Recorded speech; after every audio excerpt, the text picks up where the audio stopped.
Olá, seja muito bem-vinda ao meu canal do YouTube. Eu sou o professor Jalbert. Nessa nossa aula de hoje, a gente vai falar sobre uma temática que acho altamente interessante, né, com um convidado bastante especial, o professor Anderson Oliveira, aqui da UFPB, tá certo? Da Universidade Federal da Paraíba, né?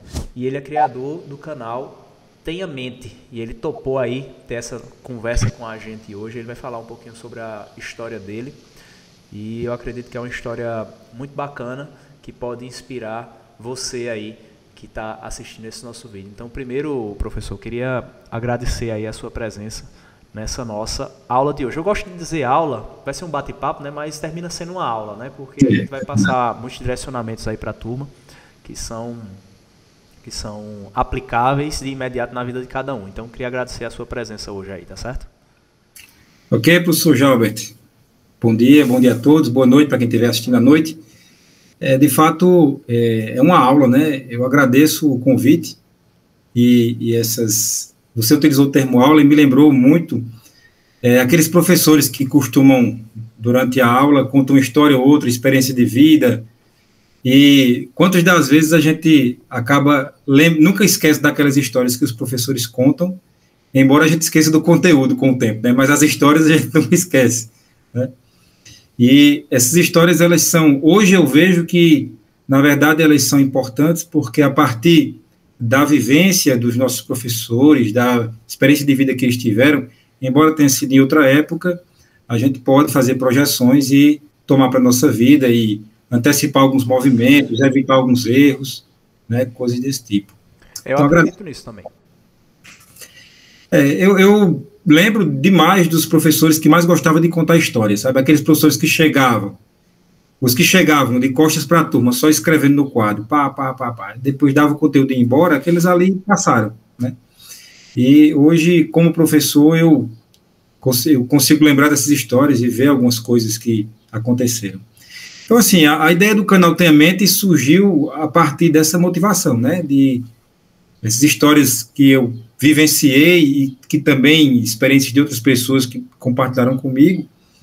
Acabou que eu achei interessante levar isso para as redes sociais, para que a gente pudesse tocar o maior número de pessoas e compartilhar essas experiências com o maior número de pessoas. Eu sou natural de Campina Grande, eu nasci em Campina Grande, filhos de... Minha mãe é campinense, meu pai é pernambucano, mas foi para Campina Grande muito cedo, né, trabalhar. E tive a vida escolar normal, né, tranquila, estudei boa parte do meu ensino fundamental em escola particular, de bairro mesmo, depois fui para a escola pública e fiz o ensino médio na Escola Técnica Redentorista, né, no curso técnico, que isso foi para mim um divisor de águas, que foi a chancela, de fato, da área que eu desejava seguir, né, enquanto profissional. Sempre gostei muito de ler, gostei muito de leitura. Isso, durante a vida escolar, eu ficava em dúvida se... Eu pensei em ser historiador, pensei em ser arqueólogo, pensei em ser professor de física, pensei em um bocado de coisa, mas eu sempre fui aquele menino buliçoso, né, que desmontava as coisas em casa, quebrava as coisas em casa. Meus pais uma vez saíram de casa e eu abri a televisão, antigamente era TV de tubo, né? Eu abri a tampa traseira da TV para olhar como era dentro. Só fui dizer isso anos depois, claro, né, eu levava surra. E computador, meu pai comprou um computador, na época, para você ter ideia, meu pai é contador, né, e ele comprou um computador financiado pelo Banco do Brasil, de tão caro que era um 586, e num desses dias que ele saiu de casa, eu abri o computador para ver como era dentro também. Não esqueço mais nunca, a primeira vez que eu vi um flat, vi um HD, né, um HD que a capacidade de um pendrive hoje é muito maior do que ele. Então, quando eu estava ali para os 15 anos, 14, 15 anos, meu pai disse, ele querendo meio assim, doutrinar esse meu desejo de mexer nas coisas, de consertar objetos e fazer invenções, ele disse, meu filho, você quer fazer um curso técnico? E isso, eu não sabia nem o que era curso técnico, mas hoje eu vejo o seguinte, os nossos pais, a visão de mundo que eles têm, é o que eles conseguem nos ofertar, né? Então, na minha família, eu fui o primeiro jovem a entrar na universidade. Antes de mim, não tinha ninguém que, na minha família, tanto parte de pai e parte de mãe, a média era assim, fazia o ensino fundamental e talvez o ensino médio. O pessoal ia trabalhar como caminhoneiro, vendedor, outras atividades, né? E atividades que não requer muito grau de instrução. Só que meu pai é técnico em contabilidade, né? Exerceu a profissão a vida toda, hoje ele está aposentado. Então, o que é que ele via de melhor para o filho? Olha, filho, faça um curso técnico, porque o curso técnico é bom, você vai conseguir emprego logo, etc. E assim, ele levou para mim a proposta e disse, olha, tem uma escola chamada Escola Técnica Redentorista aqui em Campina Grande, você quer fazer um curso técnico? E eu sem saber nem o que era aquilo. E aí ele disse, olha, o curso técnico você vai aprender, lá é um curso técnico de eletrônica. Você vai aprender a consertar rádio, TV, também era o máximo que ele conseguia dizer, porque ele não era da área, né? E eu digo, massa, eu vou aprender a consertar rádio, vou aprender a consertar televisores. Eu sempre gostei também de idiomas, e na casa de minha mãe tinha um rádio de pilha que pegava ondas curtas, e eu descobri que se eu encostasse a antena do rádio em qualquer objeto metálico grande, e esse objeto metálico se chamava o trilho da cortina da sala, eu conseguia pegar a rádio do Vaticano, pegava rádios, e aí tinha coisas em outros idiomas, e aí eu gostava dessa coisa de comunicação, de eletrônica, e o Redentorista, quando eu entrei lá, pronto, encontrei minha casa, é aqui que eu quero ficar. Lá eu fiz o ensino técnico e o ensino médio, né? Na época nós fazíamos o que hoje nos institutos federais nós conhecemos como ensino técnico integrado, né? O jovem faz o ensino médio e o técnico. Era um ensino muito puxado, nós éramos bolsistas, a grande maioria, eu era bolsista também. Se você perdesse uma disciplina do ensino médio, você perdia o curso todo, não tinha boquinha, você saía do curso. Então, embora eu seja engenheiro, nunca gostei muito de matemática, sempre para mim foi o calo. Veja só, eu gostava de física, gostava de química e não gostava de matemática. Tanto que na física, nas disciplinas, nas questões teóricas de física, eu me dava bem, nas questões de cálculo eu nunca me dava bem. E no curso tinha esse problema, né? Eu gostava demais do curso técnico de eletrônica e telecomunicações, mas eu morria de medo de ser reprovado em matemática no ensino médio, porque se assim fosse, eu perdi o curso todo. Estava no finalzinho do curso, na época nós fazíamos 3 anos de ensino técnico, né? Era um ensino técnico bem diferente do que é hoje, né? A grade curricular era bem diferente, algumas disciplinas, porque o curso do Redentorista, ele teve auxílio do pessoal da elétrica, aí da UFCG, né? Então, muitos dos conteúdos que nós víamos eram, tipo, os conteúdos que os alunos de graduação viam também.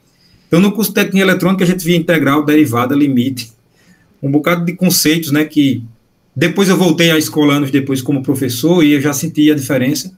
O curso técnico já tem mudado bastante, né? A carga horária tinha diminuído. E assim foi. Quando eu termino o curso técnico, estou perto de terminar, meu pai disse, não, você agora vai fazer vestibular. Só que, na minha cabeça de 18 anos, eu queria trabalhar como técnico a vida toda, não queria saber de universidade, de vestibular, de nada. Não sabia nem o que era vestibular, não sabia o que era universidade, não tinha a menor noção, até pelo contexto familiar. E aí, eu não queria, mas ele disse, eu vou obrigar você a fazer um curso superior, eu só não vou dizer qual a área que você vai escolher, o curso, você que sabe. A tendência na época é que os alunos do Redentorista, ao terminar o curso técnico, fizessem vestibular, que era vestibular ainda, né? Na época que eu fiz, já tinha mudado para PSS. Fizesse PSS para... época era PS e PSS. PSS, né?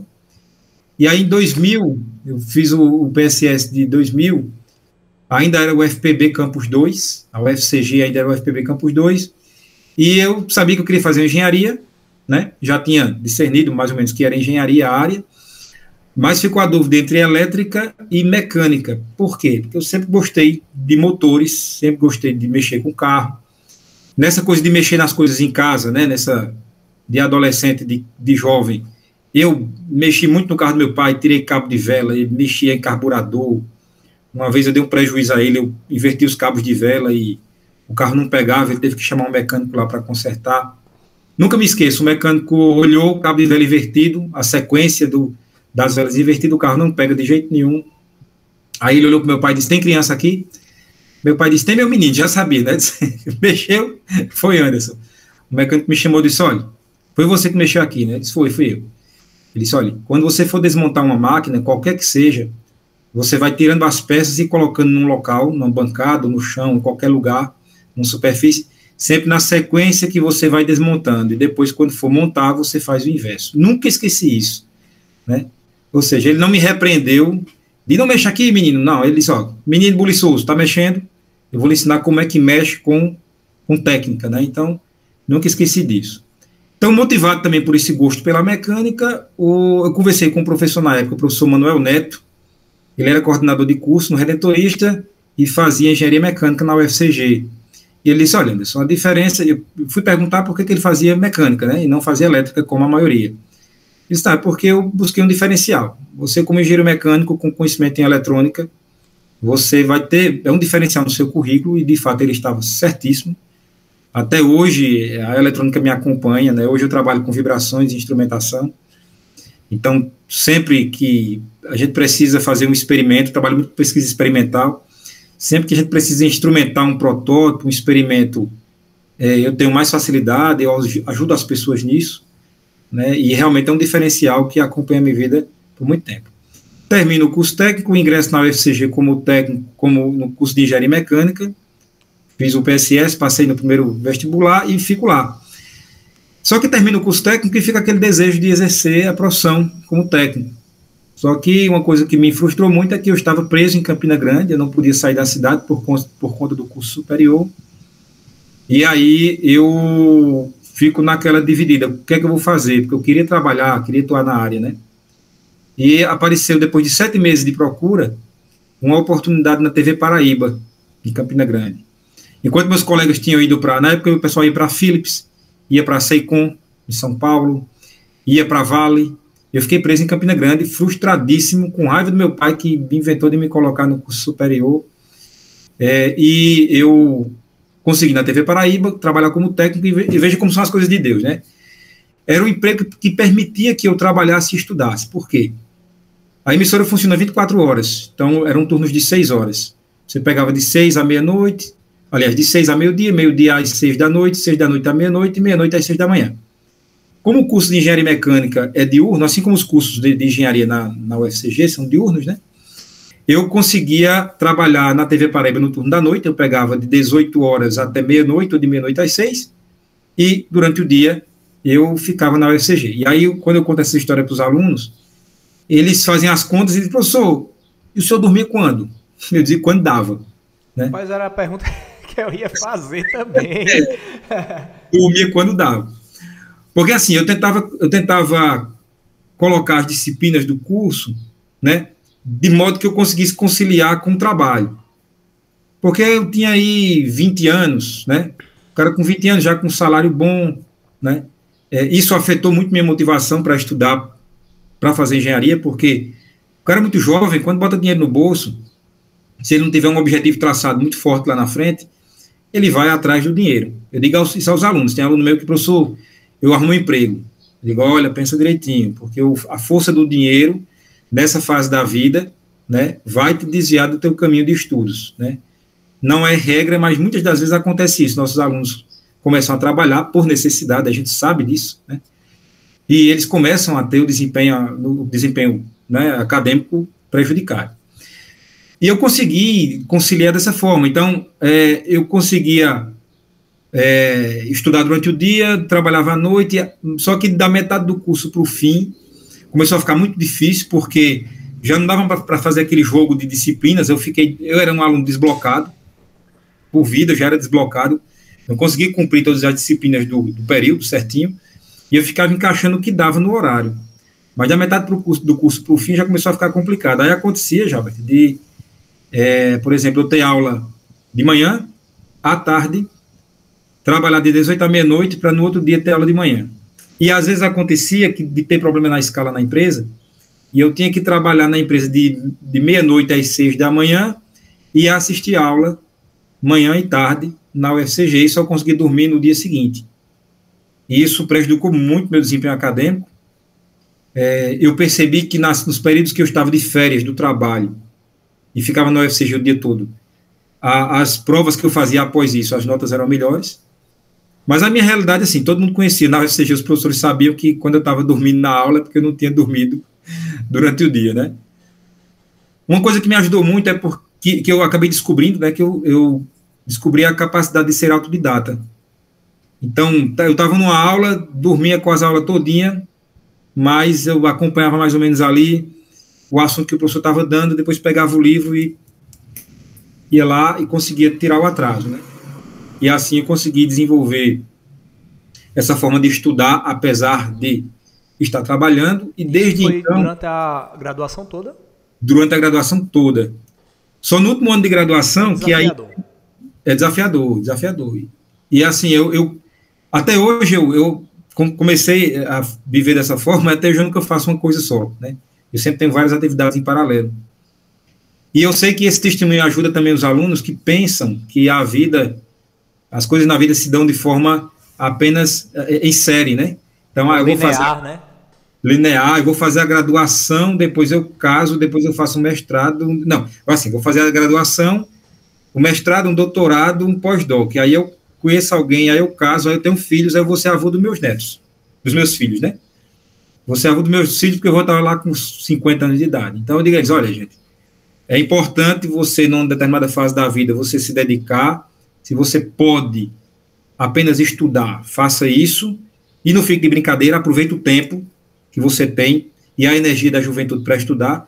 Mas chega um ponto da vida, aí da pós-graduação em diante, que não dá para você ficar fazendo isso não, porque eu conheço casos de pessoas que lá na frente disseram, meu Deus, o que é que eu fiz da minha vida? Porque eu estou aqui com 50 anos, pós-doc profissional, e não tenho outra coisa na vida a fazer, só vivo aqui dentro da universidade. Então, o equilíbrio também é uma coisa que eu sempre bato muito nessa tecla, do equilíbrio, né? O equilíbrio nas áreas da vida, né? Nas áreas da vida, né? Porque a vida que nós temos é só uma e... isso também vai muito do que cada um tem interesse, né? Vai muito do que cada um tem interesse, porque, por exemplo, é perceptível, né? Que você tem um valor, por exemplo, familiar muito forte. Isso. Ao mesmo tempo que você tem um valor profissional de carreira muito forte. Então, se você tem esses valores muito fortes, você vai, dentro das áreas da vida, você vai tentar equilibrar isso aí. Isso. Tem pessoas que têm um valor muito forte de trabalho e vão dar muito mais valor a isso aí do que a família, vamos dizer assim, né? Às vezes acontece muito até você negligenciar até a área da sua saúde para poder ter um desenvolvimento mais profissional e conseguir aquele financeiro, vamos dizer assim, né? Porque a questão profissional vai muito também pelo lado financeiro, conforme você falou, né? Então tem que ter realmente esse equilíbrio nas áreas da vida e baseado também naquilo que você deseja para a sua, né? Isso que você está dizendo é interessante, porque a forma como a gente age hoje, ela tem muito do nosso histórico de vida, o que a gente passou. Então eu tive uma família muito unida, né? Tive uma criação muito boa, uma criação com muito amor, graças a Deus. Eu sou o mais velho de uma família de 4 filhos, né? Mas também nós passamos muitas dificuldades financeiras. E quando eu estava na minha graduação, da metade para o fim, parecia que eu queria dar o troco à vida e dizer, eu vou ficar rico. Vou ficar rico porque eu não quero passar por essa dificuldade financeira que meus pais passaram. E isso começou a dar em mim um foco em terminar o curso e buscar um caminho de máximo sucesso profissional possível, né? Eu conheci minha esposa ainda na graduação, ela é engenheira de materiais, hoje ela é professora também. Na época da graduação, nós decidimos, né, focar nos estudos, mas sempre pensando no máximo desenvolvimento pessoal, no máximo desenvolvimento profissional. E a gente tinha planos de casar depois da graduação, mas eu peguei um período da UFCG de muitas greves, eu não aguentava ver aquele carro da ADUF dando a volta aí, e anunciando informes, e cantando aquela música, na época era, vem, vamos embora, que esperar, não é, sabe? Eu não aguentava, aí eu disse, vamos casar, porque se eu for esperar a UFCG, tu casa nunca. Nós casamos durante a graduação e combinamos de não ter filhos, né? Durante esse período. E aí, né, para ter nossa vida, porque chega um ponto que a rotina já fica muito complicada e eu tinha certeza que ela era a mulher certa e ela também tinha certeza com relação a mim, então casamos e faltava 2 anos para terminar o curso e nós já casamos, fomos ter nosso apartamento, nossa vida, e aí seguindo, eu digo, pronto, eu vou terminar engenharia mecânica, vou ser o CEO da Mitsubishi, da Ford, não sei qual for, e beleza, eu vou ser rico. Termino a graduação, eu faço terminar a graduação, um ano antes de terminar a graduação, já não dava mais para conciliar com o trabalho, e aí eu pedi demissão, eu tive que sair da TV Paraíba, pedi demissão, e aí volta a informação para os jovens, né? Na época, meu gerente gostava muito de mim, hoje ele está aposentado. E ele dizia, não, cara, tenha paciência, fique por aí, que um dia aparece uma vaga de supervisor para você. Porque eu era técnico, né, de manutenção, e era o posto maior que tinha. E eu digo, não, esse negócio aqui está meio estranho, né? Porque se assim fosse, para que eu estou fazendo curso superior? E eu acabei não atendendo esse conselho dele. Ele disse, não, eu vou terminar meu curso, pedi demissão da empresa, e saí da TV Paraíba faltando um ano para terminar o curso. Minha esposa ela terminou o curso um ano antes, estava estagiando, e veja como são as coisas. Ela foi estagiar na Alpargatas em Santa Rita, e a bolsa estágio dela era R$900. Eu ganhava 618 na TV como técnico. Então não tinha nem o que pensar. Pedi demissão, terminei o curso, apareceu um processo seletivo para estagiar em Namora, Namora em Belo Jardim, né? Muitos alunos nossos aí da UFCG e da UFPB vão para Moura, né? Sim, sim. É um estágio excelente, né? Até hoje eu recomendo aos alunos, porque você aprende muita coisa. Lá você é tratado como um engenheiro, você não vai ficar tirando xerox, nem brincando com planilha de Excel, você vai para chão de fábrica e vai trabalhar e vai aprender bastante. Terminou o estágio na Moura, tinha perspectiva de contratação, mas o setor que tinha vaga eu não queria ficar, porque era na parte de siderúrgica e eu não gostei. E eu tinha a opção de voltar a Campina Grande para tentar um mestrado. Então, veja só, a importância do estágio. Nunca tinha passado na minha cabeça a ideia de fazer um mestrado, de fazer uma pós-graduação. Nunca, nunca. Eu queria trabalhar, ganhar dinheiro e ser rico. Quando eu estava na indústria, eu descobri que não era bem aquilo que eu gostava de fazer, né? Então, eu só descobri o que eu gostava de fazer fazendo outra coisa. Eu me testei. Por isso que hoje, quando o aluno meu pergunta, professor, eu terminei a graduação, o que é que o senhor acha? Eu devia estagiar ou emendar com o mestrado? Eu digo, olha, se você já tem um estágio em mente e vai aparecer alguma coisa, faça essa experiência, se teste. Você ainda é jovem, dá para você dar uma volta lá fora, ver como é que é o mundo na indústria. Se você gostar, continua. E um dia você volta. Se você não gostar, você retorna, já tendo um gostinho de como é que é por lá. Claro que isso não é regra, né? A gente tem casos e casos. Mas hoje, quando o aluno vem me perguntar, baseado na minha história de vida, eu digo isso, olha, vai estagiar, passa uns meses aí fora, se você não se adaptar, você volta. E assim eu retornei para fazer um mestrado, só que no retorno, na UFCG eu vi um anúncio de processo seletivo para trabalhar na Ford Motor Company, no escritório de desenvolvimento de produto, na Bahia.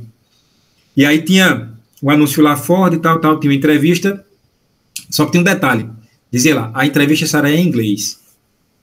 Então, sempre que surge uma dificuldade dessa, um desafio desse para mim, eu não vejo como um fato, não me desmotiva. Eu vejo aquilo como uma oportunidade de ter pouca concorrência. E eu conversava com os colegas, tu viu que a entrevista é em inglês? Eita, eu não vou fazer não, rapaz, eu queria trabalhar lá, mas a entrevista é em inglês, e depois eu vou fazer. Agora, Anderson, em 2009, quando eu fiz a seleção, não era o Anderson, eu não tinha a proficiência de inglês que eu tenho hoje. Eu tinha feito um curso de inglês numa escola de idiomas, porque a empresa, a TV Paraíba, pagou na época, e eu cursei uns 3 semestres, mas eu digo, eu vou fazer essa entrevista. Fiz um intensivão de bem uma semana assistindo filme legendado, lendo, forçando no máximo que eu podia, fiz a entrevista, o entrevistador, né, ao término da entrevista, ele disse, olha, o teu inglês não é bom, eu gostei do teu currículo, o teu inglês não é bom, mas eu gostei da tua ousadia, eu vou colocar seu nome aqui numa lista, né, porque eu nunca tive vergonha de passar vergonha. E aí, passado uns dias, me ligam da Ford e dizem, olha, tem uma oportunidade para você aqui no setor de qualidade. Só um ponto, né? Mais uma dica aí, né? Não tenha vergonha de passar vergonha, né? Seria mais uma sacada, não, né? Mais uma sacada. Não tenha vergonha de passar vergonha. Como a gente diz, né? O período de errar é agora. Então, você pode passar o que eu tinha era o não, né? E aí me ligam da Ford e eu fui contratado. Eu me lembro que o entrevistador disse assim, olha, eu gostei do seu currículo, não gostei do seu inglês, gostei da sua ousadia. Se você for contratado, você vai me prometer o seguinte, você vai estudar inglês para melhorar o seu idioma. Isso está certo.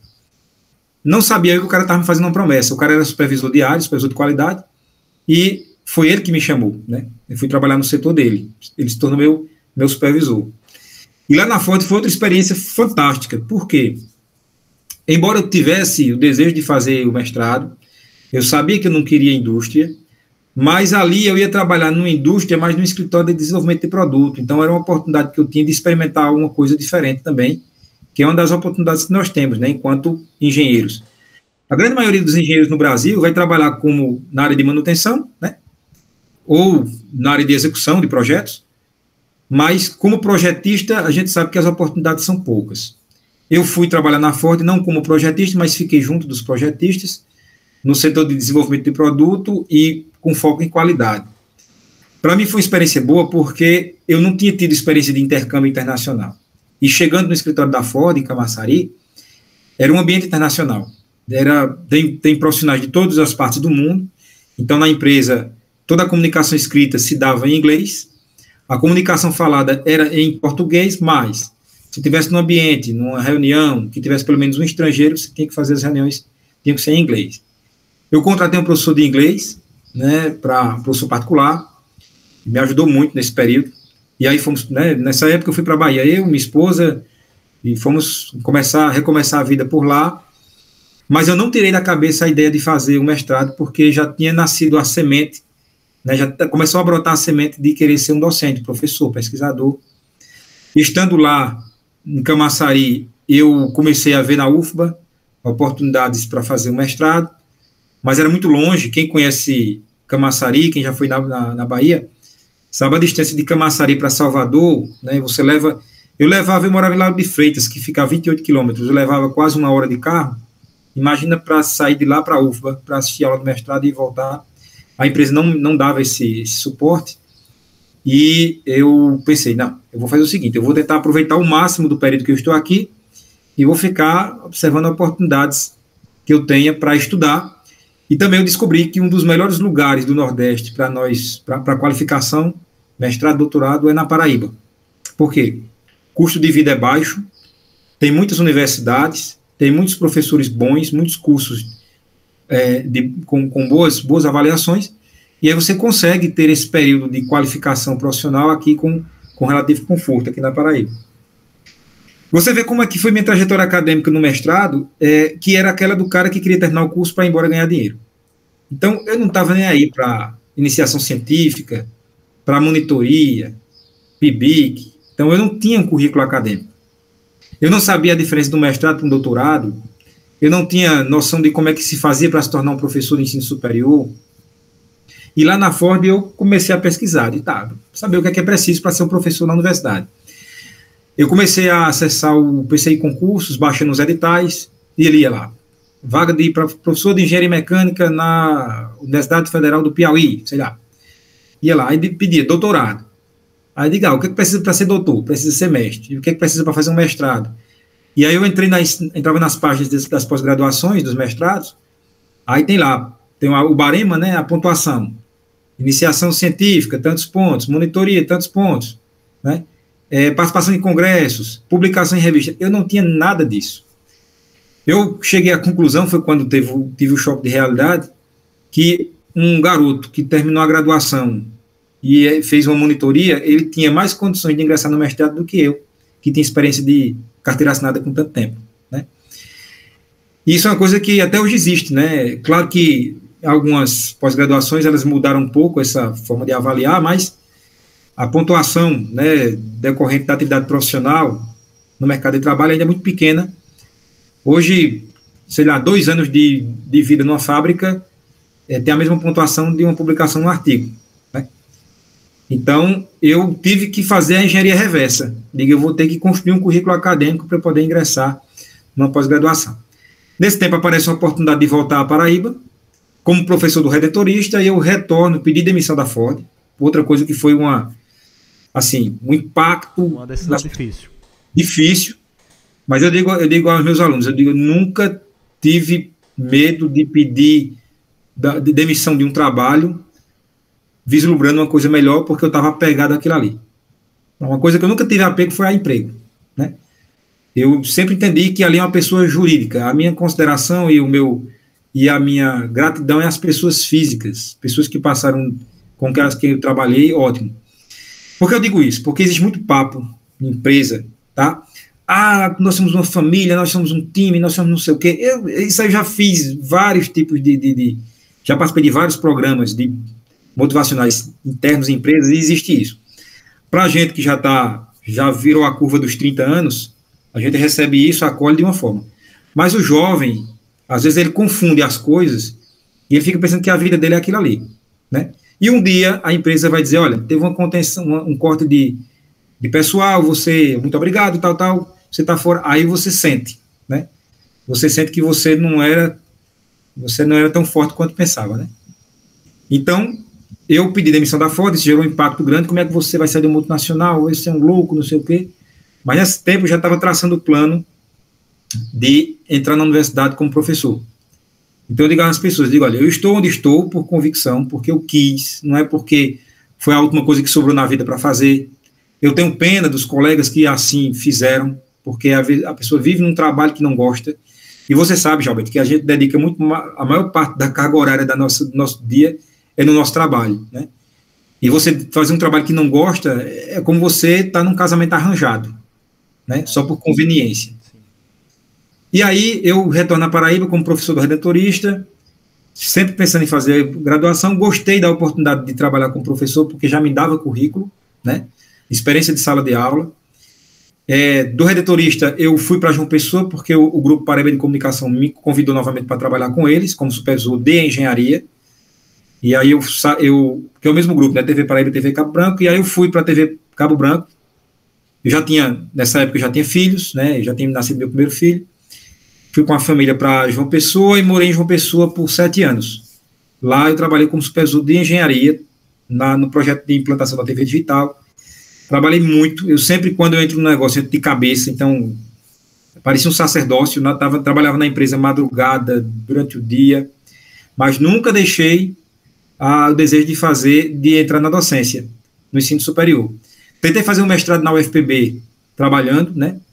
Porque eu não batia ponto. E conversei com o meu chefe, ele disse, não, desde que você entregue o trabalho aqui que você precisa, você está livre. Mas não consegui conciliar, porque era aquela correria, ia assistir aula, e quando eu chegava lá, alguém ligava da empresa, olha, deu pau no sistema aqui, tal, eu tinha que voltar, e eu cursei como aluno especial só um semestre, desisti. Eu digo, não, vai chegar a oportunidade disso acontecer. Quando foi lá para as tantas, em 2016, eu estava de férias do trabalho, e aí meu irmão, que também trabalha no grupo, ligou para mim e disse, olha, tu não sabe da maior. Teve uma decisão na alta cúpula da empresa e vai haver uma fusão de setores. Eu trabalhava no setor de engenharia e havia o setor de informática. Na época a informática ainda era tratada à parte, né? E a alta cúpula da empresa decidiu fundir os dois setores. Quando ocorre fusão de setores, começa a sobrar chefe, né? Começa a sobrar líderes. Então, eu já fiz uma conta rápida na cabeça, eram 2 supervisores no meu setor, eram 2 no setor de informática, ia sobrar gente. Fiquei sabendo que o meu gerente havia sido demitido, né? Isso tudo eu estava de férias, aconteceu esse armagedon na empresa, eu estava sem saber nada. E eu já bolei um cenário na cabeça, digo, se tiver plano de demissão voluntária, eu vou ingressar nisso aí, porque vai ser a oportunidade de eu sair da empresa, de novamente passar a borracha na vida e agora talvez eu consiga me dedicar só aos estudos. Na época minha esposa estava fazendo doutorado, com bolsa, e aí apareceu essa oportunidade de fato. Houve uma redução de quadro, eu coloquei meu nome na candidatura para sair da empresa e fui demitido. Nessa época eu vou a Campina Grande, na UFCG, lá na mecânica, conheço todos os professores de lá e conversei e disse, olha, estou saindo da TV, e eu quero aproveitar é a oportunidade da minha vida de eu fazer um mestrado, me dedicar só a isso. Como é que eu faço? E meu currículo é fraco. Como é que eu faço? E meu currículo é fraco. Como é que eu entro nesse negócio? Porque eu já sabia quais eram as regras do jogo. Você que entrar no jogo tem que estudar as regras do jogo. Não adiantava brigar contra a academia, que a academia não valoriza a atividade, a experiência profissional. Não adiantava brigar, quem era eu, né? E aí o professor Carlos José, lá do Departamento de Engenharia Mecânica, que era o coordenador na época, ele disse, olha, aquele jeito dele falar, olha, grande chefe, tem uma estratégia aqui, você quer, lá vai outra dica para os alunos, né? Entra como aluno especial, você paga as disciplinas dentro do limite de créditos, e isso permite que você, ao tentar entrar como aluno efetivo no próximo edital de seleção, você tenha uma pontuação extra, né? Para quem não tinha quase ponto nenhum, né, aquela história, para quem está se afogando, um capim é um galho, então eu digo, eu vou nessa. Outra vantagem, eu estava fora da UFCG, eu contei essa história aqui, já há 10 anos, estava longe da universidade. Então eu não sabia mais o que, é que as pessoas faziam em termos de pesquisa. Então, como a gente tinha que apresentar um plano de trabalho, como é que ia apresentar um projeto totalmente desalinhado com o que a universidade está fazendo hoje? Aí vai outra dica. Tem que olhar o que a universidade está fazendo, o que aquele programa de pós-graduação faz. Não adianta eu chegar e propor, eu vou fazer o projeto do foguete da SpaceX, se os caras, às vezes, não têm nenhuma fonte minipa para trabalhar, né? E eu conversei com o professor Carlos, ele me deu essa dica. Eu ingressei no mestrado como aluno especial, ainda sem orientador, né? E, por uma coincidência, apenas, na época eu ainda estava morando em João Pessoa, estava em processo de mudança para Campina Grande, e dei um restart na vida, porque, assim, eu era supervisor-chefe da TV Cabo Branco, ótimo salário, eu ia voltar a ser estudante universitário, comer coxinha e pastel lá em Seu Olavo, e tirar xerox em junho. Isso é a minha vida, né? E minha esposa topou, né? Ela é a grande apoiadora nesse processo, porque ela sabia do meu desejo, e ela disse, eles topam entrar nessa comigo, elas topam, né? Nosso filho era pequenininho, disse, olha, bota ele numa escolinha dessa de bairro, baratinha, e nós vamos viver como estudantes, assim como começamos. Começamos como estudantes, agora voltaremos a ser estudantes em outro nível, né? Eu no mestrado, ela estava no doutorado. E nesse tempo, por coincidência, tinha uma disciplina que era modelagem de sistemas, tinha um nome assim, no mestrado, que era com o professor Antônio Almeida, da mecânica. E eu cursei essa disciplina, e a gente trocava muitas ideias, e lá para as tantas, o professor Almeida disse, você tem orientador? Eu disse, professor, não tenho, eu estou aqui sentindo o terreno. Ele disse, olha, eu trabalho com vibrações mecânicas, tenho pesquisa na área de vibrações, mas a pesquisa experimental, trabalho com o professor Carlos na área de ligas com memória de forma,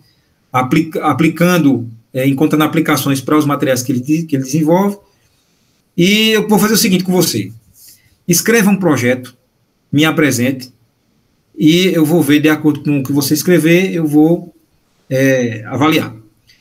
E aí eu tinha uma ideia, no tempo que eu estava na Ford, de fazer controle de vibração de espelhos retrovisores. A gente tinha um problema muito sério nos carros, que era a vibração na lente do retrovisor, e isso prejudica a visibilidade, né, que o motorista tem. E eu propus utilizar, na época, sensores piezoelétricos, atuadores piezoelétricos, para controlar a vibração. Um amigo meu que já estava no mestrado há mais tempo, ele disse, olha, o professor Almeida te propôs isso, ele que foi. E você só quer saber se você sabe escrever um projeto. Você vai apresentar para ele, ele vai dizer que não é viável, e vai dizer, eu tenho um aqui. E foi assim que eu fiz. Escrevi o projeto, apresentei a ele disse, Anderson, o projeto é bom, mas não é viável, fazemos com que a estrutura que nós temos, mas eu tenho um aqui, do jeito que eu tinha falado. Então, alunos, os professores já têm um itinerário, tá? E ele está só tentando ver se você dá certo para a coisa. E aí eu estudei a proposta dele, e apresentei, na seleção seguinte, apresentei e ingressei no mestrado.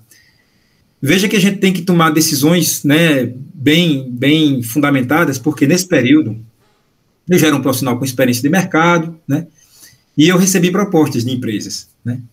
Colegas meus que entraram no mestrado comigo também receberam propostas, porque eu entrei no mestrado na UFCG na época que um pouco após o escândalo da Lava Jato e a quebra das empresas de prestadores de serviço, e muitos colegas que haviam terminado a graduação comigo tinham voltado para a universidade, estavam desempregados, e todos com a ideia, vou fazer um mestrado e me qualificar enquanto eu busco um novo posto, né, no mercado de trabalho. Muitos deles receberam propostas tentadoras e desistiram do mestrado, abandonaram a pesquisa, e eu disse, não, agora é caminho sem volta, eu não fiz um esforço desse de vida todinho para chegar aqui e ceder ao canto da sereia.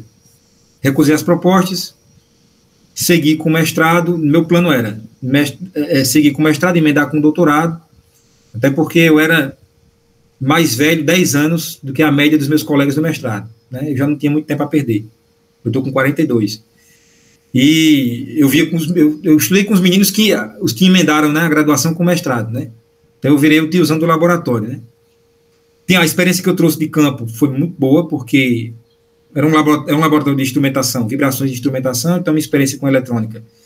Acabou que eu me tornei o técnico do laboratório também, porque sempre ajudava um ou outro. E esse período do mestrado eu aproveitei muito, sempre nessa pegada de trabalhar muito. Então, chegava na UFCG 6 da manhã, só saía 10 da noite. E os meus alunos de mestrado hoje, eu digo a eles, olha, eu não vou obrigar você a bater ponto aqui, mas essa pesquisa que você tem, ela requer duas coisas, estudo e tempo. Você tem que estudar e tem que dedicar tempo. Não dá para fazer mestrado EAD, à distância, né? Ou pedindo favor a um e a outro para que os outros façam as coisas por mim. Eu tenho que estar lá. E termino o mestrado, o doutorado que eu almejava era na UFPB. Vem outra estratégia. Se você está pensando num doutorado, já em seguida, depois do mestrado, é importante você já estabelecer relações com o seu possível orientador do doutorado. E aí eu convidei o professor Marcelo Cavalcante para a minha banca do mestrado, já estabelecemos uma parceria ali, a gente começou a conversar, trocar umas ideias. Eu disse a ele que queria fazer o mestrado na UFPB. Só que quando né? Doutorado na UFPB. Desculpa, o doutorado na UFPB. O mestrado eu consegui, são 24 meses, com 22 meses eu já estava com a pesquisa já tinha escrito, tinha resultados, e conversei com o professor Almeida, professor, o que eu tenho aqui já dá para defender. Ele disse, não, mas vamos segurar até os 24 meses, né, para você ajustar alguma coisa que falta e tal. Acaba que eu descobri nesse período que o doutorado da UFPB havia sido fechado pela CAPES, porque os doutorados, as pós-graduações, né, os alunos que não sabem, elas são avaliadas periodicamente. Isso. Nós temos indicadores de produção científica. A UFPB, na época, não tinha atingido esses indicadores e o doutorado havia sido fechado. E aí, como é que Anderson fica, né? Anderson agora estava na metade do caminho. Quem quer ser professor no ensino superior hoje e para no mestrado é como você está nadando e chegou na metade do lago e parou de nadar. Ou você volta, ou se você parar, morre afogado. Você fica... Só com o mestrado hoje, você só consegue buscar editais nos institutos federais, uma concorrência altíssima. E aí eu fiquei meio perdido, porque doutorado em engenharia mecânica hoje só temos na UFPB, na UFPE, mas deram uma área que não é minha área de pesquisa, e em Minas Gerais, era o contato mais próximo que nós tínhamos. E aí eu já comecei a pensar em fazer o quê? Vender tudo de novo, ir embora com a mulher para Minas Gerais, dessa vez levar filho, já tinha 2 filhos. E aí aparece uma oportunidade como professor substituto na Universidade Federal Rural do Semiárido, na UFESA. Muitos, né, alunos nossos, colegas, também trabalham na UFESA. Era no campo de Caraúbas, fica a 80 quilômetros de Mossoró. Eu me lembro como hoje eu estava triste com um mestrado e um colega meu mandou um edital para mim. Olha aí, faz teu nome. Aí eu olhei, a vaga era minha cara. Eu digo, isso aqui é a minha tábua de salvação, porque a minha necessidade, né, era sustentar a casa, era meu emprego, o mestrado era meu emprego, eu já tenho 2 filhos para sustentar, né.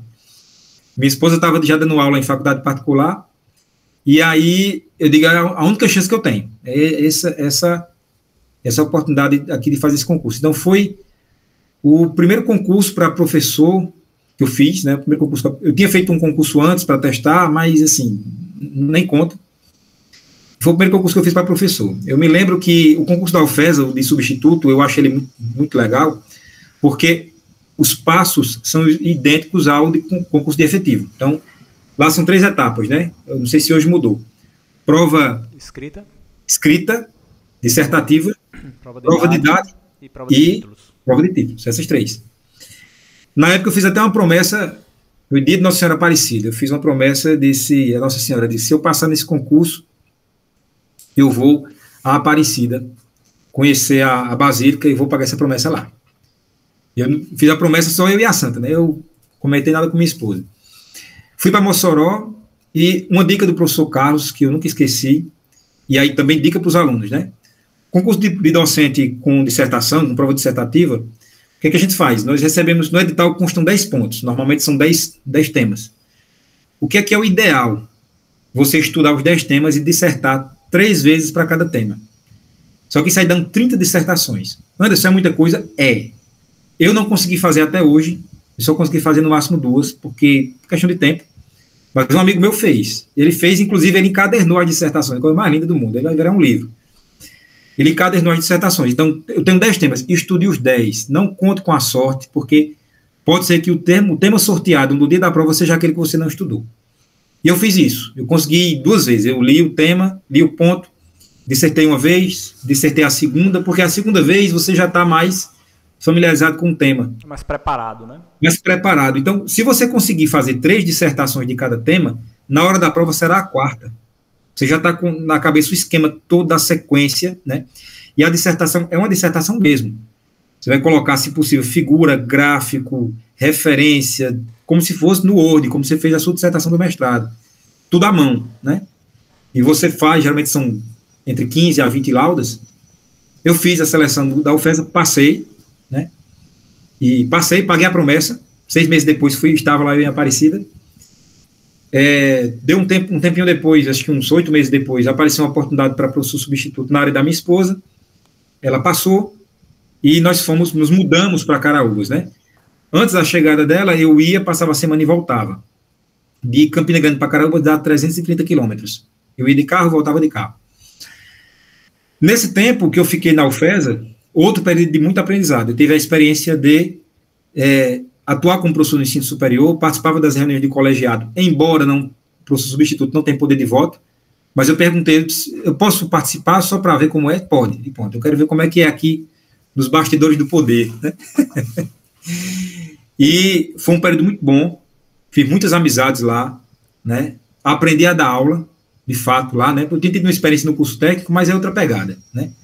Aprendi a dar aula no ensino superior, orientei muitos alunos. Professor substituto é tipo a vassoura da prefeitura, né? O que aparece de coisa ele está varrendo, né? Todo colega chegava dizendo, então, banca de TCC, tu top. Inúmeras bancas, porque eu já estava pensando no currículo, que já estava melhor, né? Para o doutorado. Acontece que o contrato é de 2 anos, e lá ia lá para 1 ano e 8 meses, por aí, estava perto de terminar o contrato. Uma colega da UFPB liga para mim e diz, Anderson, a UFPB recorreu lá na CAPES e o doutorado foi reaberto. Aí, prontamente, na mesma hora eu liguei para o professor Marcelo, né, para o orientador. Marcelo, e aí? Aquela conversa de quase 2 anos atrás, está de pé? Ele está. Eu digo, então pronto. Porque geralmente os professores pegam no máximo 1 ou 2 orientandos de doutorado, né? Mas eles, pronto, seguro minha vaga que eu vou fazer a seleção, né? Mas pelo menos com relação ao orientador estava certo. E aí eu fiz a seleção do doutorado, passei, e não dava para ficar trabalhando na UFESA e fazendo doutorado na UFPB, porque a distância é descomunal, João Pessoa, Caraúbas, e aí eu rescindi o contrato na UFESA, retorno a Campina, eu vim para Campina Grande, porque nossa base, nossa família toda aqui, vim com minha esposa, né, ela ficou lá um tempo ainda, terminando o contrato dela de substituta, e eu voltei com as crianças, e ela que ficava viajando nesse período, né, enquanto ela ainda estava terminando o contrato. E eu comecei a viajar para João Pessoa. Então, ela viajava para Caraúbas e eu para João Pessoa, os meninos baseados em Campina Grande. Começo o doutorado na UFPB e termino... E uma rede de apoio, né, aqui, né? E uma rede de apoio, né, a rede de apoio familiar, fundamental. Outra coisa, durante a pós-graduação, essa imagem do professor, cientista, trabalhando sozinho no laboratório, isso é ilusão, é coisa de filme. Nós precisamos muito das pessoas. Eu não vou querer que o colega faça a minha pesquisa, mas, rapaz, tu me ajuda aqui no experimento, me ajuda numa coisa, ajuda outra. Isso é uma troca de favores, né? A gente sabe que ali dentro do laboratório, a moeda de troca é favor, né? Então, Anderson sabe consertar uma lixadeira metalográfica, e quebrou. Mas um amigo sabe fazer uma simulação que eu não sei. Ele faz a minha simulação e eu conserto a máquina que ele vai utilizar. E assim a gente vai fazendo, né? Assim foi no mestrado, no doutorado também, mesma pegada. Estoura a pandemia. A minha pesquisa no doutorado foi desenvolvimento de um dispositivo para controle de vibrações em paz de helicóptero. Nós construímos um protótipo de helicóptero em pequena escala, que cabia numa bancada, né? Comprei uma espécie de helimodelo, e nós começamos a desenvolver a pesquisa, estoura a pandemia, né? Estoura a pandemia. E a pandemia, que foi tudo que a gente já presenciou, eu aproveitei como oportunidade. O que acontece? Na pandemia, os laboratórios, todo o acesso aos laboratórios começou a ser proibido, né? E já se ventilava que os órgãos de fomento iam conceder uma dilatação de prazo, né? E eu tinha como recurso, na época, o conhecimento que eu tinha e algumas ferramentas, e eu decido pegar o protótipo que eu comecei a construir na UFCG e levar para casa, enquanto não fechava tudo, né? Porque chegou um ponto que a gente não podia nem sair de canto nenhum, né? Falei com o meu orientador, trouxe a parte experimental da pesquisa, eu desenvolvi na UFCG, embora o doutorado fosse na UFPB, e eu consegui trazer para casa o protótipo. Claro, os equipamentos do laboratório não podiam, mas o protótipo eu trouxe porque estava na fase de montagem. Por que a minha pressa? No período que eu estava na UFESA, eu fiz um concurso para professor efetivo na Universidade Federal de Alagoas. Eu era mestre ainda, mas abri um concurso para mestre lá. Foi um concurso de um perfil. Eles abriram para o perfil da vaga, não apareceu nenhum inscrito como doutor, baixaram para mestre, e eu vi como oportunidade. Eu tracei mais ou menos um raio de 300 quilômetros de Campina Grande, onde eu poderia atuar, e fiz esse concurso na UFAL para professor efetivo, passei e fiquei em segundo lugar, né? Chamaram o primeiro colocado e eu fiquei na espera. Durante a pandemia, a UFAL me convoca, né? E eu ingresso na UFAL, né? Tomo posse como professor efetivo no Departamento de Ciências Agrárias, no curso de Engenharia de Energia. E como estávamos em pandemia, eu tomei posse na pandemia, né? O reitor, na época, fez questão que nós fôssemos lá, mas era aquela coisa de distanciamento social, aquela coisa toda. E eu tomei posse e retornei a Campina Grande e comecei as aulas remotas. Isso, para mim, foi uma oportunidade. Eu estava já empregado, né? Ou seja, a pressão financeira tinha sido eliminada, porque eu estava empregado como professor na UFAL, dando aula remota e fazendo doutorado, desenvolvendo, adentrando alguma coisa em casa. E aí eu consegui montar quase que todo o protótipo em casa. Passada a fase crítica da pandemia, vem as vacinas, começa a reabertura, eu volto para a universidade, para o laboratório. Muitos colegas ainda ficaram em casa esperando uma abertura total, e eu aproveitei a brecha que a gente tinha já de um acesso parcial, um acesso controlado, e foi um momento onde eu tive todo o laboratório para mim sozinho, né? E muitos equipamentos eu sabia operar, e aí eu consegui desenvolver, obter os resultados da pesquisa trabalhando sozinho, né? Nesse período. Depois os colegas começaram chegando, e com isso eu consegui terminar o doutorado, fazer o doutorado em 3 anos, né? São 4 anos, eu consegui concluir em 3 anos, e nesse tempo concluo o doutorado, pronto, vida de professor, Campina Grande, Alagoas, Campina Grande, Alagoas. Por questões, né, familiares, de logística, a gente chegou à conclusão que não era o momento de mudar para Maceió, embora eu fosse professor efetivo lá, porque começou a surgir a oportunidade de eu retornar a Campina Grande, né? Porque os professores diziam, olha, vai ter aposentadoria daqui a 1 ano, 2 anos, e tal, e aí disse a minha esposa, não vou fazer um movimento desse, já que eu quero ficar em Campina Grande, vou ficar aqui na UFAL. Eu ia para Alagoas, passava a semana lá e voltava, lá no departamento de Engenharia de Energia, no curso de Engenharia de Energia.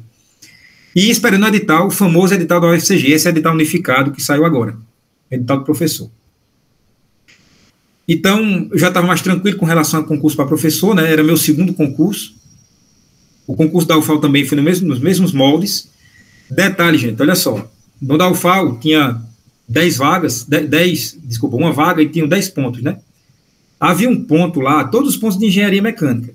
E havia um ponto que era assim, sistemas de equações lineares.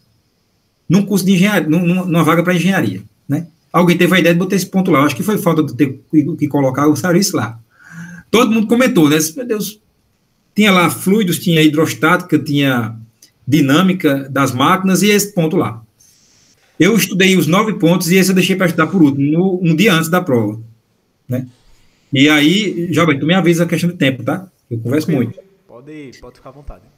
Aí, os caras comentaram, sabe como é que é um ponto de matemática numa vaga para professor de engenharia e tal? E quem já estudou cálculo numérico, né? Aliás, quem estudou equações lineares, Na época da graduação, sabe como é chato aquilo. Sobretudo porque você não sabe para que serve. Na época da graduação, você não sabe para que serve, né? Eu digo, meu Deus do céu. Aí, num dia antes, eu peguei, eu acho que é o Boldrini, né? De álgebra linear. Eu tinha uma xerox do Boldrini, ó, tempão, e fui dar uma folheada. Como era sistemas de equações lineares, digo, eu vou ver essa parte dos sistemas, aquela parte de diagonalização de matrizes, que você fica mexendo nas linhas para ficar a matriz diagonal. Aí digo, vou estudar isso aqui. Na hora da prova, um dos candidatos é chamado a puxar um papelzinho, né, com um ponto, e ele até fez uma piada. Ele disse, rapaz, Deus queria que não seja o ponto 1. Todo mundo ri, né? Porque todo mundo estava na mesma coisa. Ninguém queria que fosse o ponto 1. Quando o cara puxa, é o ponto 1. É o ponto 1. E aí o cara disse, gente, boa sorte para vocês, eu não vou fazer essa prova.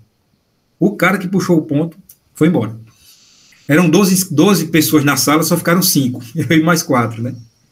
E aí eu vou dissertar sobre isso. É um tema chato pra caramba, mas é o que temos. Dissertei, na hora, foi coisa assim, acho de Deus, veio uma aplicação, né? Isso era qual concurso? O concurso da UFAL. O concurso da UFAL. Eu pensei na aplicação, eu digo, olha, isso aqui de alguma forma é utilizado em algoritmos de compressão de imagens. De compressão de imagem, citei como aplicação, botei como referência o Boldrini, que era o que eu tinha.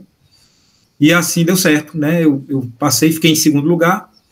E aí, como eu contei a vocês, voltando agora, né, para o doutorado, eu fui ao UFAL me chama, né, quase 2 anos depois desse concurso. A UFAL me chama e eu tomo posse lá como efetivo. E esperando um edital da UFCG, por isso que eu não mudei para Maceió. E esse edital da UFCG nada que vem, quando é em dezembro de 2022, eu acho, por aí, dezembro, janeiro, surge um edital para professor efetivo na UFPB, na engenharia mecânica. E aí eu digo, olha, UFCG, não demorou demais com o edital, eu não vou ficar esperando, né, essa oportunidade, eu vou pegar esse da UFPB. O doutorado estava rodando, né? O doutorado rodando, né? Eu digo, vou fazer o edital da UFPB. Mas já estava no finalzinho. Me inscrevi no concurso para professor, porque a vaga, o perfil de vaga, quando eu olhei, eu digo, olha, dá certo para mim, né? Essa área de pesquisa minha é muito específica, tem poucos profissionais no Brasil, então já se espera quando abrem editais, né, poucos inscritos. Um colega meu foi para Minas Gerais, ele, mesma situação, só se inscreveram 3 pessoas, uma faltou, só ficou ele e outra pessoa foi desclassificada na primeira etapa, é assim.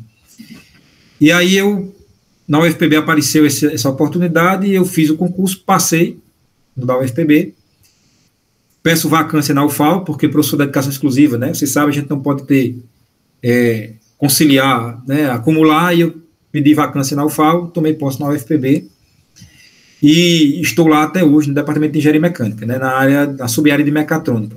Na engenharia mecânica nós temos sub-áreas, né, como na elétrica nós também temos, né, então tem a área de projetos mecânicos, que na UFPB é chamada de mecatrônica, tem a área de materiais, de processo de fabricação, tem a área de termofluidos, né? Na verdade, tem materiais, tem processo de fabricação e tem termofluidos. Eu sempre tive, pelo meu perfil, né, de pesquisa, de experiência profissional, eu sempre atuei na área de projetos mecânicos e com um pezinho em termofluidos, tanto que meu mestrado foi na área de sistemas termomecânicos. Na UFAL eu dei aula de termodinâmica, de dinâmica das máquinas, e na UFPB eu estou nas disciplinas de projeto mecânico. Quando no início desse ano, né, a UFCG lança o tão esperado edital unificado. E lá na mecânica. Aí o pessoal, rapaz, faça o concurso. Eu digo, não, tá, porque eu estava na UFPB, né, embora eu moro em Campina Grande, mas aí de volta tá tranquila, né, para quem pegava 300 e tantos quilômetros na UFESA, 330 indo para Maceió, pegar 120 para João Pessoa é um pulo. E aí apareceu esse edital da UFCG, eu me inscrevi e fiz o concurso, né? E nesse concurso eu também fui classificado, passei e estou na espera, né? Fiquei no terceiro lugar, né? E até eu conversei com os colegas professores, eu disse, olha, vou fazer esse concurso, mas Anderson está ficando cansado, não faço mais concurso para professor. Já teve o FESA de substituto, o FAO, o FPB, senão eu tenho que sair, eu tenho que encerrar a carreira de concurseiro como os grandes boxeadores, né, no auge. para não sair derrotado, dizer, olha, tá vendo aí, ó, o cara já tá fraco. Eu digo, ó, esse concurso aí, ó, fiquei da UFCG, passei, fiquei em terceiro, ó. Já tá dando sinais de que Anderson tá ficando cansado. E tô nessa, né? Hoje eu tô na UFPB, tô como docente efetivo. Na UFCG tem esse concurso, essa aprovação, que eu não sei quando vai acontecer essa convocação. E hoje eu trabalho, né, em parceria com o pessoal da UFCG, o professor Antônio Almeida, que é o coordenador do Laboratório de Vibrações, onde eu fiz o mestrado. Eu me tornei um parceiro, né, dele, e é uma pessoa que me ajuda muito academicamente. Hoje eu sou colaborador do Laboratório de Vibrações na UFCG e faço parte de um projeto de pesquisa na área de energia eólica. E minha rotina hoje é João Pessoa, 3 dias da semana, e 2 dias em Campina Grande, atendendo os alunos da pós na mecânica em Campina Grande, né? Então eu fico nessas idas e vindas. E essa coisa de sempre fazer mais de uma atividade ao mesmo tempo me levou, né, ao Tenha Mente, porque eu comecei, né, muitas histórias, comecei essas coisas de concurso, dar uma dica a um colega e outro, e as dicas surtirem efeito. Colega, antes eu vou fazer um concurso para professor. O colega aplicar e gerar resultado. Gerar resultado. E aí eu, faça assim, faça assado e tal. E os caras se dando bem e, olha. Aí uma pessoa disse, rapaz, tu tem um bom poder de influência, tá? Então eu vou usar isso para o bem. Então eu pensando em alguma coisa desse tipo, outro amigo, um grande amigo meu de infância, disse, rapaz, eu estou fazendo um curso de marketing digital, a gente está começando a usar Instagram nos empreendimentos dele, eu vou te ajudar nisso, né? Eu nunca, como eu trabalhei em televisão, nunca tive dificuldade com câmera, com microfone, essas coisas, mas Instagram para mim era uma coisa meio assim, sabe, estranha.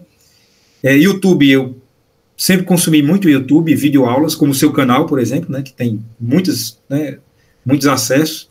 E aí veio a ideia de criar o Tenha Mente como um canal, como um meio, né, para compartilhar essas experiências acadêmicas, experiências de vida, experiências no intuito de motivar as pessoas a seguir os seus caminhos, também primando pelo equilíbrio, né, porque a gente na pós-graduação, na vida acadêmica, nós nos deparamos com muitos jovens que eles perdem o equilíbrio na vida, o cara entra numa vibe de só estudar, não faz outra coisa na vida, isso não é saudável, né? E tem, né, porque o cara que não quer estudar e só quer fazer outras coisas na vida, nem conosco ele está, né? Não está, nem na universidade ele está, né? Isso aí não se cria. Mas tem aqueles que parece que exageram na dose, e aí eu converso muito com os alunos, né? Eu sou aquele professor que eu digo, domingo é dia de missa, dia de ver o pai, a mãe, de namorar, de jogar bola, não é para estar agarrado com isso aqui, não. Claro que existe uma fase da pesquisa ali mais no finalzinho, né, que a gente tem que dar o gás, mas a gente pode fazer isso como regra de vida, né. E tem casos assim que uma colega me contou uma vez, fazendo um pós-doc, os pós-doutorandos são pessoas já estão numa certa idade, então em outro momento de vida, muitos casados, já com filhos, né, são professores. E essa pessoa, ela não era ainda professora, né, concursada, ela atuava em instituições privadas, e ela fazia pós-doutorado. E ela veio comentar comigo que falou com a orientadora que estava pensando em ter filho, porque já era casada há 5, 6 anos, e o marido já vinha cobrando. E a orientadora do pós-doc, né, na verdade não é nem o orientador, é um supervisor, né, disse que não, que aquilo ia atrapalhar a carreira dela, e não sei o quê. E eu conhecia a pessoa que deu a dica, né? Eu sei como é que é a vida dessa pessoa, a vida pessoal. Eu disse, olha, vê só o absurdo, você está consultando uma pessoa que nem seu chefe é, se você deve ter filho. Uma conversa que você devia ter com seu esposo. A dica que eu dou, converse com ele e decidam vocês. Meses depois eu fiquei sabendo que ela estava grávida, e você vê, para nossa felicidade, alguns meses mais na frente, ela passou no concurso do Instituto Federal, aí Brasil afora. Quer dizer, não atrapalhou a carreira acadêmica dela. Então, é uma coisa que eu sempre no Tenha Mente eu falo, equilíbrio, vida pessoal. Isso aqui, gente, é nada mais, nada menos que nosso trabalho, né? Nós temos uma missão aqui para ser desenvolvida com zelo, com garra, com cuidado, mas a vida tem muitas outras dimensões e a gente não pode só ficar fazendo isso, porque não é saudável para a nossa cabeça, né? Eu acho que com essas dicas que a gente vai passando, e eu já recebi muitos testemunhos, as pessoas vão no privado, né, conversar, Anderson, olha, às vezes uma coisa que a gente fala, Aí eu disse, isso mudou minha vida. Eu digo, meu Deus, que responsabilidade, né? A gente fala uma coisa assim, isso mudou minha vida. Eu disse, eu mudei a vida de uma pessoa que eu não sei nem quem é. Então, eu vejo que no nosso meio acadêmico, a gente precisa muito desse toque de humanidade também, né? Na hora de ser firme, a gente é firme, na hora de direcionar uma pessoa, né, um aluno nosso, um colega, de dar uma orientação, uma dica, a gente dá, mas sempre primando pelo equilíbrio, né? E nessas conversas, nesses tantas aí, foi quando eu conheci seu trabalho, né? Eu acho que você estava fazendo algum trabalho de divulgação da tua mentoria, e um colega meu comentou comigo, eu fui olhar, isso é interessante, o trabalho desse professor é interessante, porque ele não está olhando só dentro das 4 linhas da sala de aula, né? Ele está visualizando, vendo nossa carreira, né, de uma forma diferente. Eu me entristeço muito quando eu vejo que a opinião pública acerca do professor tem uma série de deturpações, né? Ah, só dá aula, só faz isso. Ah, tá ali porque não apareceu outra coisa melhor para fazer, né? Ou tem até assim, ganha dinheiro demais, é funcionário federal, né? Ganha muito dinheiro para não fazer nada. Uma vez um empregador meu, eu era consultor numa fábrica, e o meu contrato era regulado pelo salário mínimo. Era uma fábrica, uma metalúrgica, tá? E ele me chamou para conversar porque um dos reajustes ficou pesado para ele no orçamento, ele corrigiu meu contrato pelo salário mínimo. Aí ele me chamou para conversar, Anderson, olha, veja bem, é porque, você sabe, né, tá pesado para mim, e o seu serviço, assim, é um serviço maneiro, você não carrega peso, então eu queria ver com você se dava para congelar o contrato. Eu nunca esqueci disso, eu não carrego peso. Então tem isso, né, o trabalho do professor, às vezes, talvez não tenha a valorização que tem, porque a gente não carrega peso. Porque o trabalho que as pessoas acham que é trabalho, é o trabalho newtoniano, né, força vezes deslocamento. Não é o trabalho mental, intelectual. E eu também, no treinamento, eu tenho como uma das missões, desmistificar isso, explicar o que é que a gente faz, né? Eu queria ter mais tempo, mais disposição para ficar mostrando meu dia a dia, no trabalho, nos stories do Instagram, mas, enfim, eu não consegui fazer isso até agora. Mas eu acho que é uma forma de motivar os jovens, principalmente, né, que estão na academia, a discernir que, de fato, eles querem fazer da vida, e assim a gente vai caminhando. Não sei onde isso vai dar, né, mas estou gostando dos resultados que estão sendo obtidos. O importante é você estar compartilhando, né? Essa sua história é uma história muito inspiradora, né? Cheia de desafios, e você venceu os desafios, né? E virão novos desafios, né? O bom é que você tem essa metodologia, né? Esse apoio familiar para estar vencendo esses desafios aí, né? Então eu acredito que o ponto é o ponto de você compartilhar conteúdo, né? É você lançar sementes de ouro no mundo, né? E quando você encontra um terreno fértil ali, aquilo ali vai germinar, isso o resultado que gera é você receber esse tipo de feedback que você recebe, né? Às vezes uma semente de ouro que você lançou ali, uma pessoa foi lá, aplicou e gerou isso aí. Eu acredito muito que a gente está aqui justamente para isso, né? Para servir e lançar essas sementes de ouro no mundo, uma vez que eu acredito que a educação é o principal antídoto capaz de combater as atuais transformações, e você é um exemplo disso, né? E eu queria, para a gente encerrar, Anderson, depois de toda essa história inspiradora que você falou aí pra gente, se você pudesse resumir em uma frase assim, toda essa tua jornada, né? Essa é uma pergunta difícil, né? Mas, se você pudesse resumir uma jornada que seria a dica-chave, né? O que é que você diria assim? Eu acho que, assim, uma dica-chave é você ter fé nos seus propósitos e nunca pensar que vai ser fácil como você imagina, tá? Por que isso? Antes de melhorar, vai piorar, né? Isso é a dica do coach do fracasso? Não. É porque é o seguinte, ter fé, a fé é importante, porque a fé é acreditar naquilo que não se vê, né? Então o que a gente só tem é o hoje, o passado não existe, tem até uma música que diz isso, né? E o futuro não temos, então você tem fé naqueles propósitos E que pela ele vai história dar. que você falou, tem muito de fé nesse Tem muito sentido, né? fé. Porque teve muitas mudanças, né? E a gente sabe que mudar não é fácil, né? Não é fácil, não é fácil. Esse é o primeiro, é o motivador, né? O combustível. E também, a reflexão de se fazer de não vai ser fácil como você pensa, porque assim, aí a cabeça de projetista, todo mundo que trabalha como projetista sabe. Na cabeça, tudo é fácil, flui, tranquilo, de boa.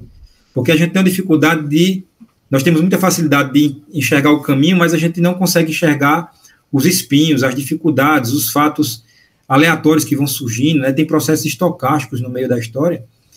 Então, não vai ser fácil, né? Ontem, terça-feira, eu falava isso para uma aluna, uma orientada minha, ela está fazendo uma pesquisa experimental, tentando levantar fazer umas medições no equipamento lá, e eu expliquei a ela como é que fazia, ela toda feliz. Quando ela começou a montar, chegou para mim frustrada. É porque tá difícil. Eu digo, não, porque eu falei assim, aí você pensa que é fácil. Vai fazer? Então, isso é bom você ter consciência disso para evitar a frustração. Porque por não saber lidar com o sentimento de frustração, muita gente desiste da caminhada. Porque, eu pensei que era fácil. Não, não é. Agora, se você tiver fé, determinação do que você quer, aí você diz, tá difícil, tem essas coisas esses fatores externos que eu não considerava mais, apesar disso eu vou conseguir vencer. Então, assim, isso eu acho que consegui resumir, assim, né, nessas duas orientações. Perfeito. Entendeu? Então, queria agradecer a você, cara, pela excelente história que você compartilhou aqui com o meu canal, né, para a nossa audiência. Acredito que vai contribuir muito com a jornada dos nossos estudantes aqui, né? E para você que assistiu esse vídeo até aqui, queria agradecer para você pela sua audiência, tá certo? Coloca aqui nos comentários também o que você achou, qual foi a sacada que o professor Anderson deu que você vai aplicar de imediato na sua jornada. Se tiver alguma dúvida, coloca aqui nos comentários também para a gente poder interagir. Não se esquece de curtir esse vídeo, se inscrever no canal, ativar as notificações e compartilhar esse conteúdo com quem você gosta, beleza? Beijo grande, forte abraço e a gente se vê na nossa próxima aula. Valeu e tchau, tchau.